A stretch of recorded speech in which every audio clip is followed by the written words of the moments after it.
What's up, Internet? Welcome back to the Cigar City Book Club. I'm your host, Dad Diaz, author of the Cigar City Case Files, a hard-boiled detective series that takes place in Tampa.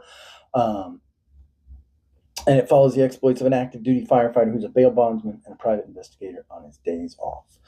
Today, we're going to talk about one of my favorite authors to read, and that is Dennis Lehane.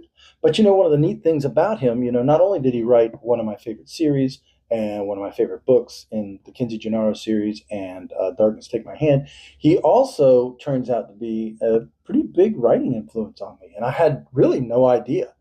It kind of came to me, my attention completely by accident. Not kind of, it definitely came to my completely by accident. What the story is, I wrote a hard-boiled detective series, but I wrote it as a cyberpunk noir called Lunatic City. And in Lunatic City, I got this guy, Frank Parker. He's running around. It's a cyberpunk noir. He's running around the moon solving crimes. Dirty Harry style, more like Dirty Harry than Patrick Kinsey, but he's got that same snark, that same first person genre, or that same first person point of view, the same, much more cynical but similar outlook. And I underneath that sci-fi exterior beat the heart of an old school hard-boiled detective thriller.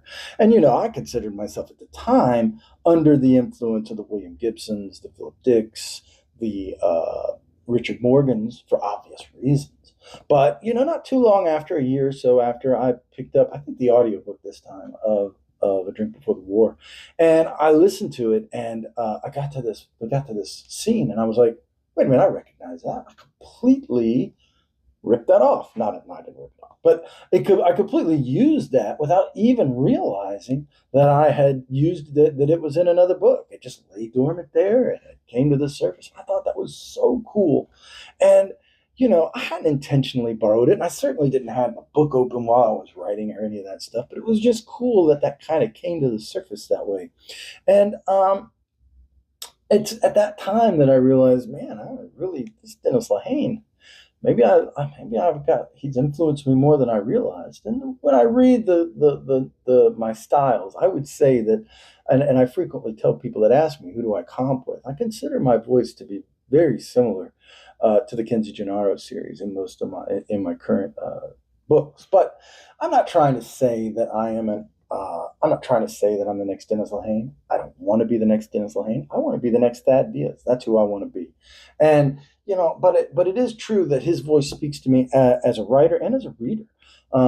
Flawed heroes are a trope of hard-boiled mysteries, and Patrick Kinsey has flaws for days, right? I mean, he can be reckless, and he can make mistakes, and he makes mistakes, and his temper and his sense of justice often diverge, and he has to kind of rein that in, balance that out. And he understands the world is morally broken, and he's got to make tough choices, that are moral choices, to stay on the right side of that line to keep his soul intact. And I'd make an argument that even though he doesn't always succeed, if you take the 30,000-foot view of the series as a whole, he is a heroic character. And I would, because I'm not into anti-heroes, I think we've talked about my opinion of deconstructions. And even though you can make an argument that Patrick Kinsey is a little bit of he does have some gray along the edges, I still think that at his heart, Patrick Kinsey is a very, very white knight character who is trying to do the best that he can in a difficult situation. And you see that when you contrast him with characters like his dad, and even Bubba Rogowski and some of these other folks. So he definitely has a moral code that you don't typically see in as prominently, I guess, in anti-heroes. The other thing about morally or about complex heroes is that I like that, right? I spent 25 years in the fire department. I worked around a lot of folks who are heroes, right? And I recognize that being a hero is messy, it's heavy, it's got a lot of baggage that goes with it, and as a result, a lot of folks who do that work, they have some pretty complicated lives, and those are pretty messy lives. And I really like the fact that Dennis Lehane gives Patrick some big weight to carry and makes his decisions, puts him in situations where he has to make difficult decisions. And I love that about the Patrick Kinsey books.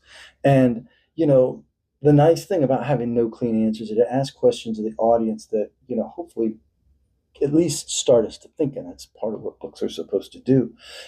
And a lot of these situations, and solving the mystery doesn't solve the underlying problem, right? Um, uh, Catching the bad guys doesn't undo the damage that the bad guys did, or the bad guy did, right? And doing the morally right thing is not always, or often, I should say, hurts innocent people. And I think that's really, really, I like those complexities in stories. That's what attracts me, I think, to Dennis Lehane's books in particular, but hard boiled fiction in general. It's not whether or not the investigator is going to put the clues together and figure out the mystery. It's what it costs him to do that is a much bigger and much more interesting question to me. Every writer has been influenced by other writers, right? Sometimes we recognize it right away. Other times it kind of lays dormant, down under in your subconscious. You have no idea until one day you're writing a cyberpunk novel, and it turns out to be a novel that a hard-boiled detective thriller that could have been on the streets of Boston. And Dennis Lehane is that last kind, obviously for me. I love his snarky first-person narrative. I love the flawed heroes. I love the difficult moral choices that he forces on his characters. And they're the kind of detective stories that I want to read, and they're the kind of detective stories that I want to write. You know? So, what writer has had the biggest influence on you? Who do you like to read? And if you like to write, who's inspired you to write more than any other? Leave in the comments. We'll talk about it. I gotta go.